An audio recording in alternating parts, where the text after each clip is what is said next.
Moi, plusieurs fois, j'ai été dévisagée par un commandant qui a voulu même descendre du pick-up, m'arrêter. Ce qui m'a aidé, peut-être c'est mes lunettes, ils ne m'ont pas reconnu. Et voilà, on continue en tout cas, on appelle les camarades journalistes à se remobiliser, à ne pas baisser les bras, parce qu'on ne peut pas comprendre que ce régime-là se permette à museler la presse, à interdire la liberté d'expression, à aller jusqu'à fermer un média et restreindre un autre média. Je pense que Doumbouya devait un peu comprendre que les choses ne peuvent pas marcher comme ça et que ce n'est pas à son avantage, mais plutôt à notre avantage. Quand un journaliste est arrêté, c'est tout qui s'arrête parce que le combat continue. On ne va pas s'arrêter jusqu'à ce qu'on libère nos camarades détenus et jusqu'à ce qu'on libère ces médias-là qui sont déjà depuis 2 mois, un autre fermé et un autre... Oui, je crois que c'est la première fois parce que les premières manifestations des journalistes qui ont eu lieu dans ce pays, il n'y a pas eu aussi autant d'interpellations. Et c'est pourquoi il faut s'inquiéter parce que nous vivons une transition militaire. Et quand c'est évidemment l'ordre vient d'eux, sinon tout le monde est alerté aujourd'hui de la situation qui prévaut aujourd'hui dans le paysage médiatique. Sinon c'est simple, la revendication elle est simple. Il y a des médias qui ont été victimes de restrictions jusqu'à aujourd'hui qui ne sont pas accessibles.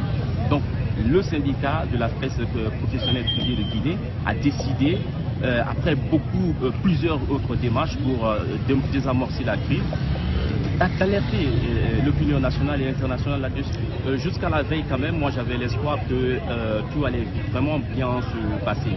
Mais à la première heure de la marche, nous avons constaté que nos amis, nos confrères, enfin, les rares personnes journalistes qui étaient sur les lieux ont été reprimés. Donc du gaz lacrymogène leur a été jeté afin de les disperser. Il y a certains parmi eux, au nombre d'une dizaine, qui ont été arrêtés et transférés au niveau du commissariat de Kaloum avant d'être conduits au niveau du TPI de Kaloum. Donc moi c'est à la grande surprise que j'ai appris cette nouvelle. Il y a parmi ces journalistes arrêtés un de mes reporters qui m'a appelé pour me dire qu'il a été arrêté. C'est ce reporter que j'ai déployé sur le terrain pour couvrir la manifestation qui plus est devrait être vraiment pacifique, était pacifique. Donc nous sommes venus donc voir un peu la situation. Mais à l'allure où vont les choses, on s'inquiète dans l'exercice vraiment de notre métier dans ce pays. On avait pensé quand même, avec l'arrivée de la junte et avec le discours qu'ils ont tenu à la prise du pouvoir, que les choses allaient pouvoir vraiment changer. Non seulement pour les populations, mais pour nous aussi, les journalistes, les hommes de médias dans l'exercice de notre métier.